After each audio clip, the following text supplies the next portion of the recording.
I can't remember the last time there was this much excitement around the PTS. Everyone has been super eager to hop in and try everything out, and without a doubt there is a ton to try out and test. When this update hits live, I'm going to have a lot of work to do for the OB67 drafting guide. As for right now though, I can confidently say that this update made every character more powerful, and it's looking like it's made most of the characters viable as well. Still not Ying though, poor thing. Now, making everyone more powerful is definitely a good thing. One of the biggest complaints after OB64 was about how weak everyone felt in bound mode. Everyone for the most part got weaker, and some characters even fell out of viability entirely. So it's good that everyone is feeling good for the most part. However, like with every new system, there are things that can get overlooked. Since a level 5 card is equal in power to current Unbound level 10 cards, you can probably imagine there are a few imbalances. Thankfully, you can only get 2 level 5 cards, so it is still much more balanced than Unbound by far. But again, there are some pretty crazy things you can do. I'm going to start by letting you guys see a few lesser ones that aren't exactly broken but definitely really good. Then I'll let you guys see some of the more questionable things. First, take a look at how fast Maeve can go. Maeve has no problem getting across the map with Prowl. Now, her base kit has been nerfed a lot, and that balances out having such a crazy Prowl speed. Now look at Drogos with his forward thrust distance card maxed. Look at how mobile he can be. He goes really far, and with his thrust reset card maxed, he can have some pretty crazy mobility. However, his case is the same as Maeve's. They've been nerfed a lot, and that balances out his impressive mobility. Next we have Grover's max healing range with Efflorescence. Keep in mind that this is a full circle around him. He can heal his team on a full quarter of most maps as long as they remain in line of sight. I don't think this one is that bad either. Kot is really powerful after all, and Grover did have his damage nerfed to compensate for his improved healing, and even then his healing isn't that powerful. This one may excite a lot of you. Cassie can take 2.5 seconds off her roll cooldown with Incitement. With Chronos 3, her roll cooldown can go down to about half a second. It isn't an instant reset like it was in the past, but the playstyle is definitely back if you get to Chronos 3.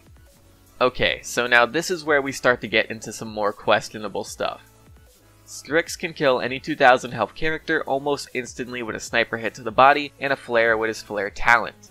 His swap speed card makes it so you can get off the flare immediately after the hit to the body. If you happen to get a crit, then you can kill any 2600 health character with this combo. Buck can have recovery up very often, with very powerful damage reduction on top of that. I have faced something like this before in Unbound a few times, and it makes even the weaker Buck players very difficult to kill. I also want you guys to see how much Buck can heal up when you invest enough points into recovery. It's basically all of his health. Barrick can break the sound barrier with his rocket boots.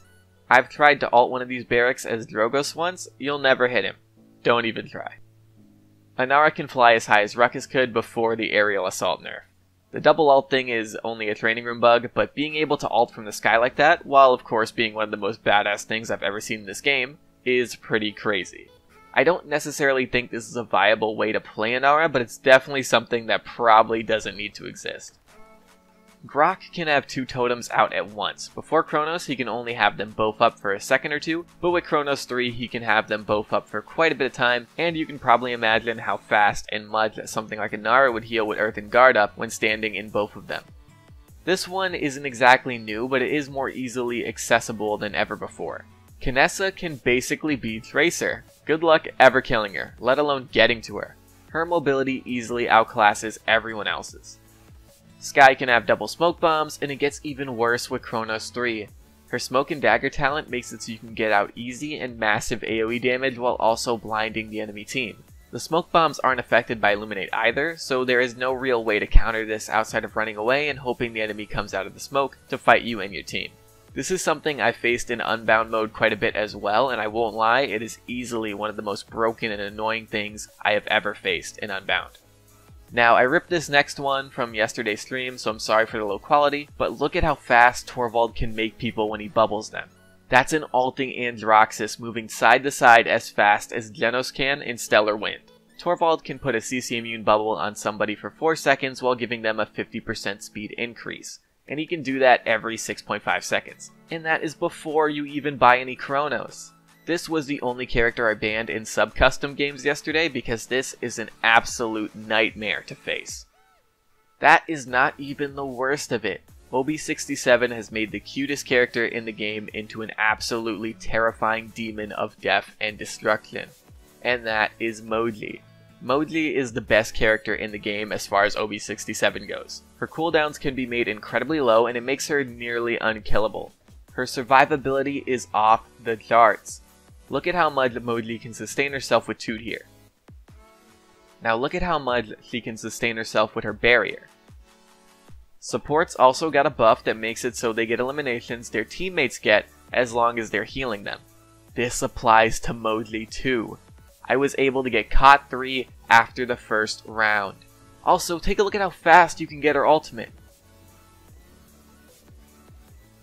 I know Mowgli has a very big hitbox that makes her easy to kill, but all of this is way too much compensation for that. Her cooldowns are the biggest problem and they're probably going to have to be nerfed by 1 or 2 seconds each. They could nerf the cooldown cards, but they only take off half a second per tier, so how would they nerf that? If they make it 1/4 of a second per tier, that's 4 points for a second off, and that'd make the cards pretty bad. On the other hand, nerfing her base kit cooldowns would also make her cooldown cards must-haves, but they basically already are, so I don't know. It's up to Hi-Rez really about how they want to do it, as long as they do it.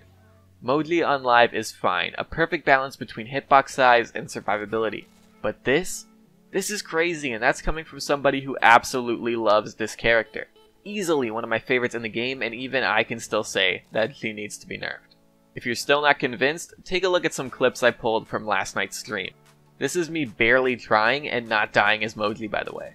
Again, the quality is a little low, so my apologies.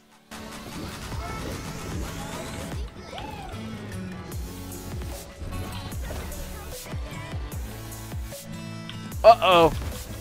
That's dangerous. I'm good. You good? I'm free. Nope. No, I'm good. Now you're good, yeah. Can you, like, hold still? Thank you.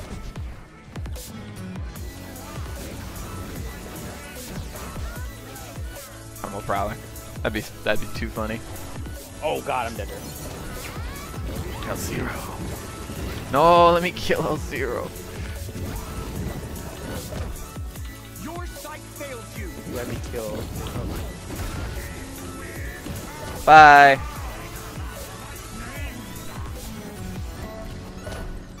When am I gonna stream again? I'm not positive. Oh no, Croc's still alive.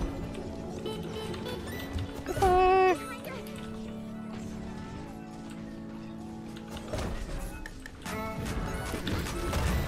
Can you die, please? Thank you.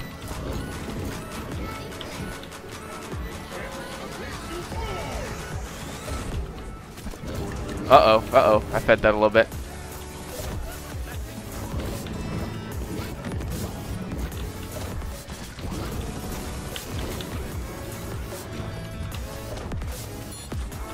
Uh-oh, I made a mistake. I made a huge mistake. Nah, I'm good.